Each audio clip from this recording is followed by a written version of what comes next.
Good morning student. आज आप लोगों का YouTube channel BPMP Omar inter college में स्वागत है आप लोगों का। आज मैं आप लोगों को कक्षा 11 में विषय हिंदी में आप लोगों को कबीरदास जी पढ़ाऊंगी। कबीरदास जी द्वारा क्या लिखा गया है? साखी। साखी के कुछ मैं आप लोगों को अर्थ बताऊंगी।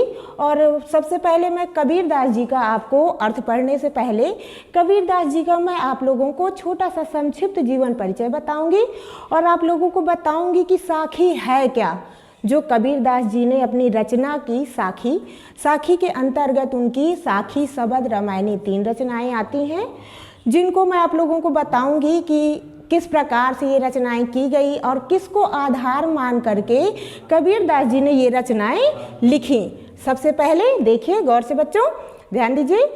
सबसे पहले तो आप लोगों को क्या करना है? कबीरदास जी का जीवन परिचय बहुत ही अच्छे से पढ़ना है, क्योंकि हाई स्कूल में 10 में 12 में 9 में भी आप लोग के कबीरदास जी की रचनाएं आपको सभी क्लास में मिलेंगे। इसलिए क्योंकि कबीरदास जी बहुत ही इम्पॉर्टेंट चैप्टर है और इसके जो श्लोक हैं हम लोग के वो भी बहुत इम्पॉर्टेंट हैं। हाई स्कूल में, फर्स्ट ईयर में, इंटर में, सभी क्लासों में इस चैप्टर से ज़रूर कुछ ना कुछ आप लोगों को 1-2 क्वेश्चन ज़रूर मिलेंगे।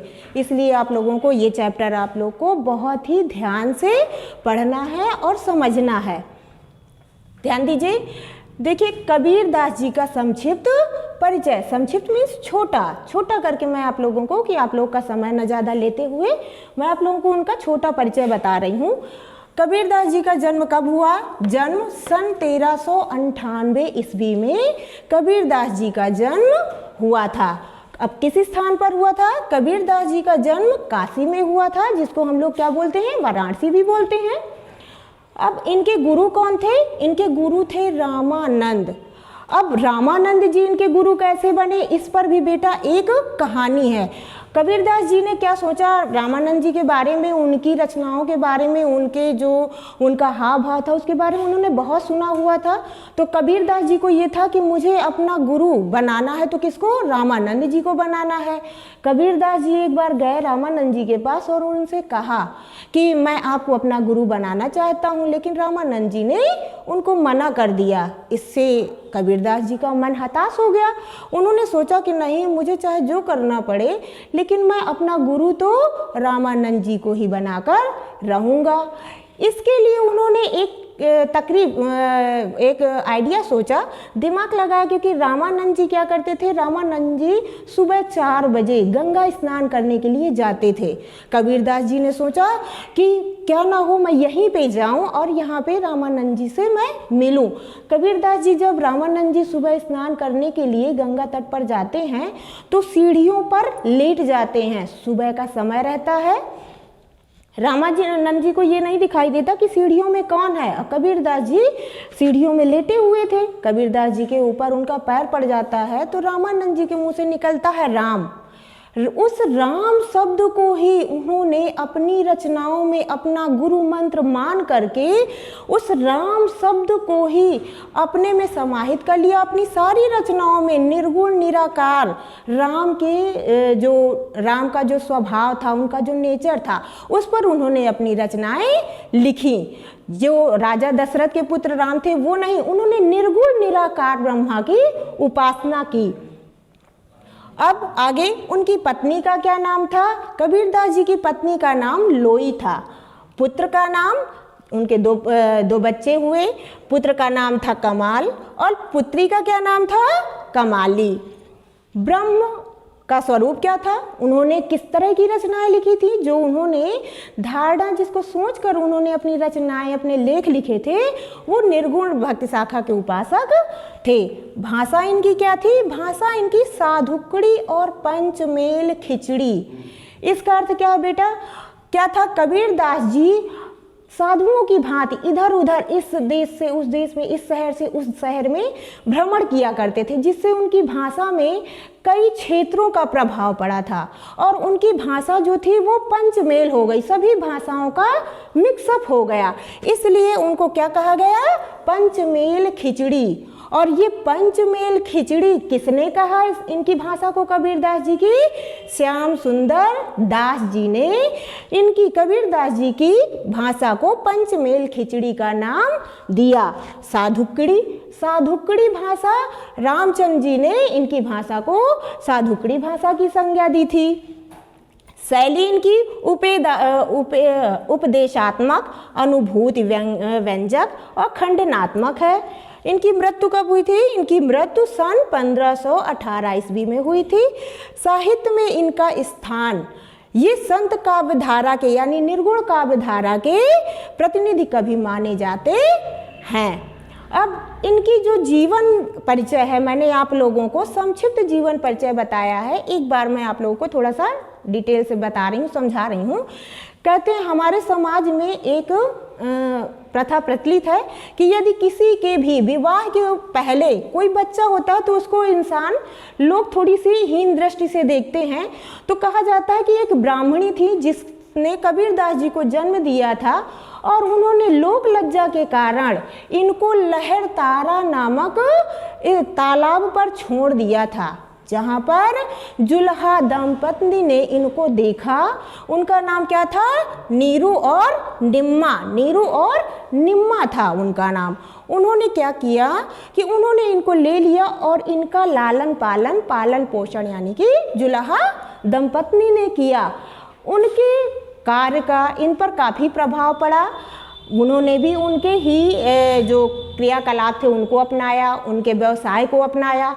लेकिन इनके मन में क्या था? इनके मन में तो अलग ही भावनाएं भरी हुई थी, जिससे पूरे समाज को इनको क्या करना था? उजागर करना था। और निराकार ब्रह्मा की इनको उपासक थे ये, उनको इन्होंने हमसे साक्षात कराया कि आत्मा ही क्या है? परमात्मा है। कोई साकार रूप नहीं होता ब्रह्मा का, जो आत्मा है वही ही परमात्मा होती है।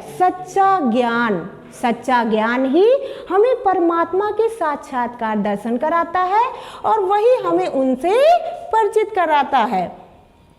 अब क्या था कि जब वो वहाँ पे कबीरदास जी को नीरू और निम्मा ने पाला था, कहा जाता है, एक कहावत ये भी प्रचलित है कि जो काशी में मरता था कबीरदास जी जो थे, उन्होंने वाह आडंबरों का बहुत ही खंडन किया।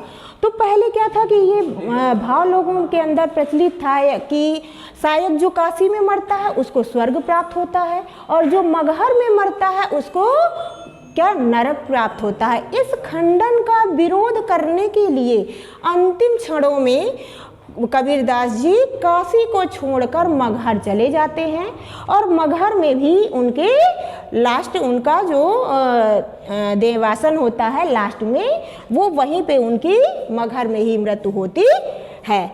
अब मैं आप लोगों को बताती हूँ कि साखी जो इनकी रचना है कबीरदास जी की, साखी वास्तव में है क्या? देखिए, साखी का अर्थ, साखी शब्द संस्कृत भाषा के साक्षी का तत्भव शब्द है, जिसका अर्थ है आँखों से प्रत्यक्ष देखने वाला, स्वानुभूति से साक्षात्कार से सत्य को प्रकट करने वाला। कहने का मतलब ये है कि कबीरदास जी ने जो अपने अंदर महसूस किया, एहसास किया, उसी को उन्होंने अपनी रचनाओं के माध्यम से हम लोग के सामने प्रस्तुत किया, जो उन्होंने अपने व्यवहार और हाव भाव में महसूस किया था। अब इसके आगे अब कहते हैं कि कबीरदास जी पढ़े लिखे नहीं थे, तो इनकी रचनाएं हम लोगों के द्वारा या हम लोगों तक किस प्रकार पहुँची? इनके कबीरदास जी पढ़े लिखे तो नहीं थे, लेकिन जो ये गाया करते थे या बोला करते थे, इसीलिए कहा जाता है कि कबीर की वाणी। क्यों कहा जाता है? क्योंकि ये लिखते नहीं थे, ये बोलते थे और जो इनके शिष्य थे वो इनकी रचनाओं को, इनके कहे हुए श्लोकों को, काव्यों को वो लोग लिख लेते थे और वही संग्रह बीजक के रूप में इनके जो शिष्य थे धर्मदास जी, उन्होंने बीजक के रूप में प्रस्तुत किया। इसके 3 पार्ट हैं। बीजक के अंदर साखी, शबद, रामायणी 3 रचनाएं इनकी आती हैं। इस श्लोक से ये साबित होता है कि कबीरदास जी पढ़े लिखे नहीं थे, जो उनके शिष्य धर्मदास जी ने बताया था कि मसी कागज छुओ नहीं, कलम नहीं गहो हाथ। इसका मतलब ये है कि कबीरदास जी जो थे वो पढ़े लिखे नहीं थे। अब मैं आप लोगों को इन श्लोकों का अर्थ बता रही हूँ, इनको ध्यान से आप लोग समझिएगा और सुनिएगा। बलिहारी गुरु आपने दोहाड़ी कै बार, जिन मानिस ते देवता करत न लागी बार। अब इसमें कबीरदास जी क्या कहते हैं बच्चों, ध्यान से सुनिएगा। बलिहारी गुरु आपने, बलिहारी मीन्स निछावर, गुरु मीन्स गुरु, आपने मीन्स अपने, दोहाड़ी कै बार, दोहाड़ी मीन्स बार बार, दिन में, दोहाड़ी दिन में कितनी बार। मैं अपने, कबीरदास जी कहते हैं कि मैं अपने गुरु पर दिन में कितनी बार ही न्यौछावर ना अपने आप को कर दूं। मेरा मन गुरु को समर्पण करने का भाव जो कबीरदास जी ने इस श्लोक में बताया है कि मैं क्या करूं ऐसा कि दिन में कितनी बार मैं अपने गुरु पर उन्होंने जो मेरे ऊपर उपकार किए हैं उनको मैं किस तरह से व्यक्त करूं, और मैं कितनी बार, दोहाड़ी यानी कि दिन में कितनी बार मैं उन पे निछावर हो जाऊं। जिन्होंने, जिन मानिस ते देवता करत न लागी बार, जिन मानिस ते देवता, जिन्होंने मुझ मनुष्य को, मुझ तुच्छ मनुष्य को देवता बनाने में, अपने ज्ञान के कारण देवता बनाने में थोड़ी भी देर यानी थोड़ा भी समय नहीं लगाया। दूसरे का अर्थ, दूसरे श्लोक का, सतगुरु की महिमा अनंत, अनंत किया उपकार, लोचन अनंत उघाड़िया अनंत दिखावे हार, दिखावन हार। अब इसमें क्या है बेटा, इसको भी ध्यान से देखिएगा, समझिएगा। सतगुरु की महिमा अनंत, यानी कि सतगुरु कौन है, सतगुरु हमारे गुरु। सतगुरु की महिमा अनंत है, अनंत है, अनंत मीन्स अनंत है, जिसकी कोई सीमा नहीं है। अनंत किया उपकार, और उन्होंने हमारे ऊपर क्या किए हैं, अनंत उपकार, बहुत सारे उपकार किए हैं। किसके द्वारा, अपने, जो उन्होंने हमें ज्ञान रूपी तेज दिया है, ज्ञान रूपी जो हमें ज्ञान से हमारा परिचय कराया है, वो उपकार उन्होंने हमारे ऊपर बहुत किए हैं। लोचन अनंत उघाड़िया अनंत दिखावन हार। लोचन मीन्स होता है बेटा नेत्र, आंखें। अनंत मीन्स बहुत सारी, उघाड़िया मीन्स खोलना।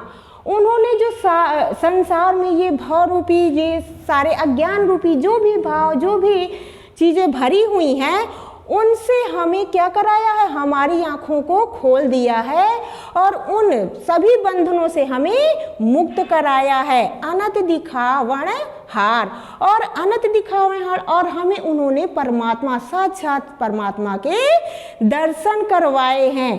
कहने का तात्पर्य बेटा ये है, अब मैं दोनों श्लोकों का अर्थ आपको फिर से बता रही हूँ। कबीरदास जी कहते हैं कि मैं दिन में कितनी बार अपनी, जो कबीरदास जी ने मुझे ज्ञान दिया है, उसके लिए मैं गुरु को ऐसा क्या दे दूं कि जिससे मेरा, उनका ये उपकार मैं कुछ कम कर सकूं। इसलिए उन्होंने कहा है कि मैं दिन में कितनी बार अपने गुरु पर न्यौछावर हो जाऊं, जिन्होंने मुझे देवता बनाने में, तुच्छ मनुष्य से, छोटे मनुष्य से मुझे अपने ज्ञान रूपी तेज से, ज्ञान जो मुझे दिया है, उससे मुझे देवता बनाने में थोड़ी भी देर नहीं लगाई है। सतगुरु के, मेरे गुरु की महिमा तो अनंत है, उनकी महिमा का कोई बखान नहीं कर सकता है, जिन्होंने मेरे ऊपर बहुत सारे उपकार किए हैं। कौन सा उपकार किया बच्चों, ज्ञान दे करके। जिन्होंने हमारे समाज में रह रहे कुरीतियों और जो भी आडंबर थे, उनको समझने में और परम ब्रह्मा से साक्षात कराने में हमारी मदद की है। उन्होंने ये सारे उपकार हमारे ऊपर किए हैं। लोचन, मेरी आँखों को खोल दिया है, जिनके द्वारा मैंने क्या किया, परम ब्रह्मा के साक्षात्कार दर्शन प्राप्त किए हैं। अब बेटा मैं इन दोनों का काव्य सौंदर्य बता रही हूँ। भाषा, भाषा जैसा कि आप लोग को पता है कि इनकी भाषा कैसी थी, साधुक्कड़ी थी।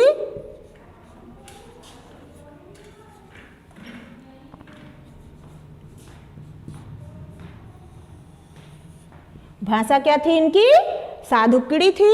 रस इसमें बेटा शांत है, छंद इसमें दोहा, ये दोहे हैं। अलंकार इसमें है यमक और अनुप्रास।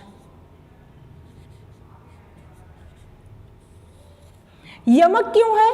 क्योंकि देखिए इस श्लोक में दोहाड़ी कै बार, यहाँ पे कै बार का अर्थ, बार का अर्थ है गिनती, कितनी बार, और करत न लागी बार, इस बार का अर्थ है देर। इसलिए यहाँ पे है तो दोनों एक ही शब्द, लेकिन दोनों के अर्थ क्या है? भिन्न भिन्न है, अलग अलग हैं। इसलिए यहाँ पे कौन सा अलंकार आया? यहाँ पे यमक अलंकार आया। ठीक है। अब बच्चों इसमें गुण कौन सा है? जहाँ पे शांत रस होता है वहाँ पे प्रसाद गुण आता है, प्रसाद गुण। ठीक बच्चों, अब आप लोगों ने को मैंने आज कबीरदास जी का जीवन परिचय बताया।